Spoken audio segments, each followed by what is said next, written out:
નમસ્કાર ખેડૂત મિત્રો, હું છું પરમાર વિજય, સિનિયર એગ્રીકલ્ચર ઓફિસર, ગ્રામ નિર્માણ સમાજ. ખેડૂત મિત્રો, આજે આપણે વાત કરવી છે કે જે ગ્રાઉન્ડનટ એટલે કે મગફળીની અંદર જે પીળાશ પડી જતી હોય, એટલે પાંદડા પીળા પડી જતા હોય, એને માટે આપણે વાત કરવાની છે કે એના માટે પીળા પડવાનું કારણ શું છે અને આપણે કઈ રીતે એને મટાડી શકીએ, તો એનો ઉપાય કઈ રીતે કરી શકીએ કે જેથી આપણને ઉત્પાદન સારું મળી શકે. તેના માટે કારણોમાં વાત કરીએ તો કે વરસાદવાળું વાતાવરણ હોય અથવા તો ભેજવાળું વાતાવરણ હોય અને સૂર્યપ્રકાશ ઓછો મળતો હોય, એ ટાઈમે પીળી પડતી હોય છે જનરલી. આ ઉપરાંત વરસાદ ચાલુ રહ્યો હોય અથવા તો પાણી જે જગ્યાએ ભરાઈ રહ્યું હોય કે જેથી છોડને અથવા તો મૂળને ઓક્સિજન મળતું નથી, તો આવા ટાઈમે પણ માંડવી પીળી પડતી હોય છે.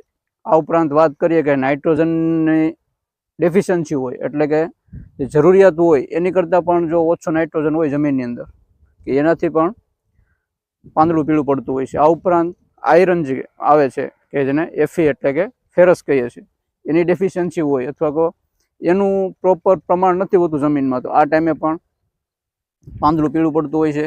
અથવા તો સલ્ફર જે છે, સલ્ફરનું કન્ટેન્ટ પણ ઓછું હોય જમીનની અંદર, એનાથી પણ પાંદડું પીળું પડતું હોય. આ ત્રણ તત્વો છે કે જે જમીનની અંદર ઓછા હોય કે એના ઇફેક્ટને લીધે આ પાંદડા પીળા પડતા હોય છે. હવે ઓળખાણ કઈ રીતે કરવી કે નાઇટ્રોજનની ખામી છે અથવા તો ઓછું છે નાઇટ્રોજન જમીનમાં એને લીધે પડે છે, સલ્ફર ઓછું છે કે પછી આયરન ઓછું છે કે એના ઓળખવા માટે આપણે સૌથી પહેલાં વાત કરીએ નાઇટ્રોજનની.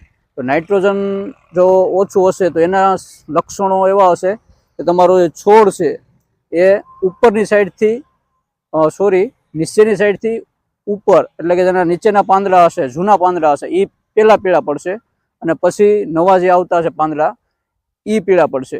કે જ્યારે આયરન જે છે એની અંદર પાંદડું ઉપરના પીળા હશે પણ એની વચ્ચેની જે મિડરીપ કહેવાય કે જે વચ્ચેનો આપણે આંખો દેખાતો હોય એ પ્રોપર ઘાટી હશે લીલા કલરની, અને સલ્ફર જે હશે કે એની અંદર આખો છોડ પીળો પડી ગયો હોય અને આપણે કહીએ ને કે છાશ ટાઈપનો થઈ જાય, હાવ સફેદ ટાઈપનો, એ રીતથી સલ્ફરનું ડેફિશિયન્સી હોય તો આ એના સલ્ફરને લીધે છોડને આવી ઇફેક્ટ થતી હોય છે. તો વાત કરીએ આપણે આ ત્રણેયની ત્રુટિ આપણે કઈ રીતથી ઓળખી શકીએ અથવા તો ખબર ક્યારે પડી શકે આપણને કે આ પ્રોપર નાઇટ્રોજનની ડેફિશિયન્સી છે, સલ્ફરની છે કે આયરનની છે. તો હવે વાત કરીએ છીએ આના માટે આપણે કઈ રીતે પગલાં ભરી શકીએ.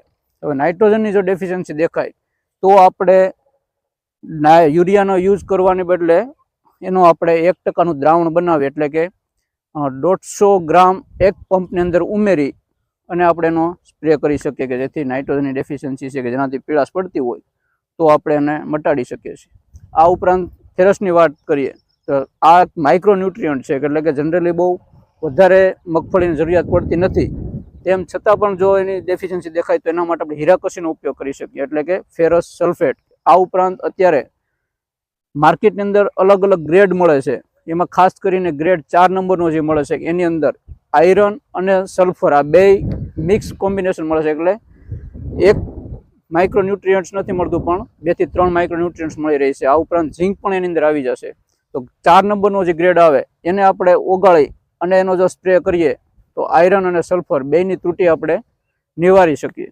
આ ઉપરાંત સલ્ફરની વાત કરીએ કે જેનાથી તમને બેસ્ટ રિઝલ્ટ મળશે આ ગ્રેડ 4 ની અંદર. તો ચિલેટ ફોર્મમાં પણ અત્યારે માઇક્રોન્યુટ્રિયન્ટ્સ આવે છે, એમાં ખાસ આયરન, ફેરસ સલ્ફેટ જે આવે છે એની ઉપર કવર લગાવેલું હોય છે કે જે રીતથી આપણે યુરિયાની અંદર આવે છે કે જેથી ધીમે ધીમે એમાંથી રિલીઝ થાય અને લોંગ ટાઈમ સુધી એની આપણે ઇફેક્ટ જોવા મળતી હોય છે. એટલે જનરલી ચિલેટ ફોર્મમાં જે આયરન ફેરસ સલ્ફેટ જોવા મળે છે એનો આપણે ઉપયોગ કરવો જોઈએ. અને આ માઇક્રોન્યુટ્રિયન્ટની બને ત્યાં સુધી આપણે સ્પ્રેના ફોર્મમાં આપવું જોઈએ કે ડાયરેક્ટ જમીનમાં આપવાની બદલે. તો આ આપણે વાત કરી કે આપણે નાઇટ્રોજનની ત્રુટિ હોય, સલ્ફરની ત્રુટિ હોય કે આયરનની ત્રુટિ છે, તો એને આપણે કઈ રીતથી ઉપાય કરી શકીએ અને સારું એવું રિઝલ્ટ મેળવી શકીએ. તો આભાર ખેડૂત મિત્રો.